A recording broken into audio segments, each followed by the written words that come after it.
Will Backus, CBS Sports, wrote a story earlier today about any kind of rules changes or at least notifications on national letters of intent. It's kind of sometimes you get mixed up NIL, name, image, likeness, NLI, national letter of intent. Will joins us on 365 Sports with Paul Craig, and I'm David Smoak. Will, what is the biggest change in your opinion?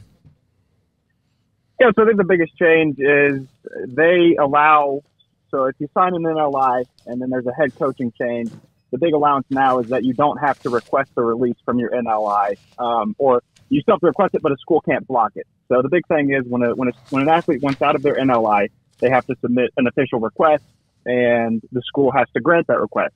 But if there's a coaching change, then that request no longer has to be granted. Or that request no longer can be blocked by the school. So basically, a coaching change, a kid can get out of the NLI pretty much automatically. Well, does this smooth out the kinks of the rule or in any way and make it better, or do you expect any kind of challenges to it? I wouldn't expect any challenges to it. I think it aligns with a lot of the stuff the NCAA is doing with the transfer portal right now, where if there's a coaching change, then kids can transfer pretty much anytime they want. I don't think there'll be challenges to it. I think it's, positive towards the players, and I don't think it'll cause schools too much headache, just because it kind of makes sense if a school or if a kid, signs on to play for a certain coach, that coach goes elsewhere, they get the opportunity to go elsewhere as well if they so choose.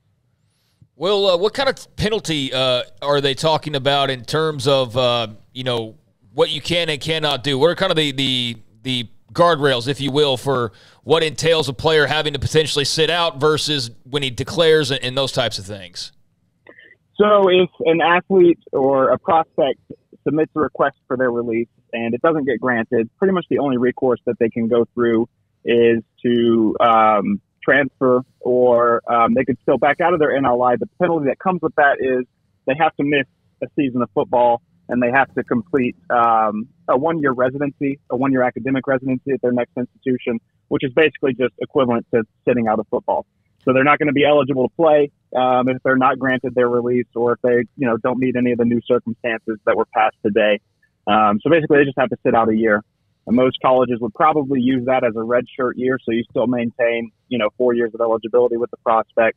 But yeah, it would just delay their ability to play and get on the field by a year. I've seen the pressure of social media where someone tries to get out of their national letter of intent, and this is not even if it's a coaching change, but perhaps whatever reason. How is there a percentage of how many want to get out of the NLI and actually do, even if they're not supposed to be? I don't know if there's an exact percentage, and I'd honestly say it's a pretty rare case to see a prospect sign with a school and then immediately request to get out of their NLI. It's not a very common thing. A lot of times what you'll see is a guy goes through with their NLI, spends a year at a school, and then transfers because maybe the outlook wasn't what they thought it would be. They got to campus and the culture maybe wasn't a fit, whatever it may be. I think it's way more common to see a guy transfer after being at an institution for 1 to 2 years than it is to see a kid request his release from an NLI. There have been some pretty prolific cases of NLI requests and actually them being granted. Jaden Rashada was a big one last year. He signed with Florida, and then there was reportedly an NIL deal that fell through, and then he requested his release. It was granted, ended up at Arizona State. That's the most high-profile one I can think of recently, but it's not a very high percentage of that happening. Well, I read your other column about the most improved units across college football, and the two that stuck out to me, you had 5 different ones, and 3 of them had a bunch of players coming in, maybe a new coach, but Notre Dame and Clemson. Notre Dame with Sam Hartman at quarterback, and Clemson with Garrett Riley, the offensive coordinator. Just that one person makes that much of a difference to them. Why did that stand out to you so much on those 2 in particular? Yeah, that's a great question. I would say with Clemson, bringing in a guy like Garrett Riley, one, it's a big move for Dabo Swinney because a lot of times when he goes to replace an assistant coach, he stays in-house. He'll either promote a guy that's been, a position-specific assistant or an analyst or what have you. He doesn't go outside a lot to make big hires. So him bringing on a guy like Garrett Riley to run his offense is pretty monumental. And I think it's a huge step in the right direction for Clemson because you look at what Garrett Riley did with TCU. He turned Max Duggan into a guy that didn't even really enter the year as a solidified starter. He took him and transformed him into a Heisman finalist. You know, TCU made it to the college football playoff national championship on the back of a really great offense. He produced 5 NFL draft picks in 2023. You bring a guy like that to Clemson, who I think has recruited really well offensively. Obviously, they got a 5-star quarterback, Cade Klubnik, 5-star running back in Will Shipley, and a wide receiver room that has a lot of talent on paper that hasn't been unlocked yet. I just think Garrett Riley's the perfect kind of guy to just unlock that talent and bring innovation that Clemson really desperately needs. And then at Notre Dame's case, obviously you bring in who I think is Notre Dame's best quarterback immediately in quite some time. I mean, I'd have to go back and think pretty hard about who on paper is better than Sam Hartman that Notre Dame's had recently. And so when you bring a caliber of a guy that's thrown for almost 13,000 yards and accounted for almost 130 total touchdowns, I think that just immediately changes an offense's outlook. You could say, you know, Notre Dame lost Michael Mayer. That's a really tough loss to replace. And they don't have a ton of talent at wide receiver.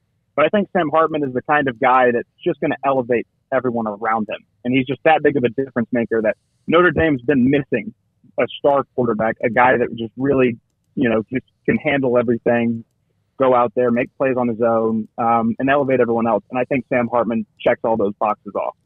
Will, you also mentioned in the same article the defensive units for both Oklahoma and Texas, obviously on their way out and trying to get themselves ready to go for SEC play here in a year, but one more go-round with the 12. And seems like defensively they're kind of coming from different places, right? Like UT was pretty good, and it appears that they just are kind of rounding out or filling out the holes, whereas Oklahoma, as you stated, and I think everybody thinks, can't be any worse, right? What have you thought about the approaches both have taken to try and shore up that side of the football? Yeah, with Oklahoma, it's funny you point that out. You know, I think last year was pretty shocking because you bring on a guy like Brent Venables, who was obviously an incredible defensive coordinator for years, probably, you know, the best defensive coordinator for a really long time, a guy that turned down all kinds of coaching opportunities to stay as a defensive coordinator and finally went to Oklahoma. And his first year there, and the defense is pitiful. I mean, they weren't good at all in pretty much every area. So entering year 2, I think it's really interesting, and I think that they should be better because he did a really good job using the transfer portal to address really glaring areas. I mentioned their pass rush. They had 28 sacks total last season, and that ranked 64th nationally. So that's, you know, approaching the bottom half of the nation in terms of FBS schools. But he went out and got a guy from Wake Forest and Rondell Bothroyd, who would have led Oklahoma in sacks last season. He got a guy in Deshaun McCullough, who's a rising sophomore, but a former blue chip prospect who should bring a ton of talent to edge. And I think Oklahoma also brings back some really interesting talent on their team that could get to the quarterback. So he really honed in on fixing that pass rush and making sure Oklahoma's more disruptive. And I think that should translate to a better defense. And yeah, with Texas, you pointed out, Texas wasn't super active in the transfer portal, not like a lot of schools are. But they did plug some holes in their secondary with Jalen Catalon, an Arkansas transfer, a guy who, if he can stay healthy, he has all-conference, maybe even all-American upside. It's just the question is, how healthy can he be? He's had pretty major injuries the past couple years, both of them shoulder injuries. So you worry about the shoulder. You worry if he can stand up for a whole season. But if he can, that's a huge get. And then a guy like Gavin Holmes, a corner from Wake Forest, he just brings some experience to a cornerback group at Texas that's pretty young overall. They've got some experienced starters, but past that, there's not a ton of depth in terms of experience. So having a guy like that can come in and provide experience is pretty big. And then, yeah, Texas is in the same situation where they bring back a good majority of their defensive production last year. Baron Sorrell, their top sacker last year, Jalen Ford, linebacker who was first team All Big 12 last year. So they've got key pieces that are coming back, and they did a really good job of using the transfer portal strategically to kind of plug some holes.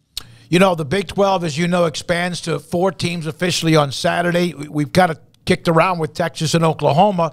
But your thoughts about, Will, this conference that's about to add 4 new schools? All of them have had some success in football, especially with what Cincinnati did a couple of years ago. Brigham Young's basically a Power 5 school and has been who they played.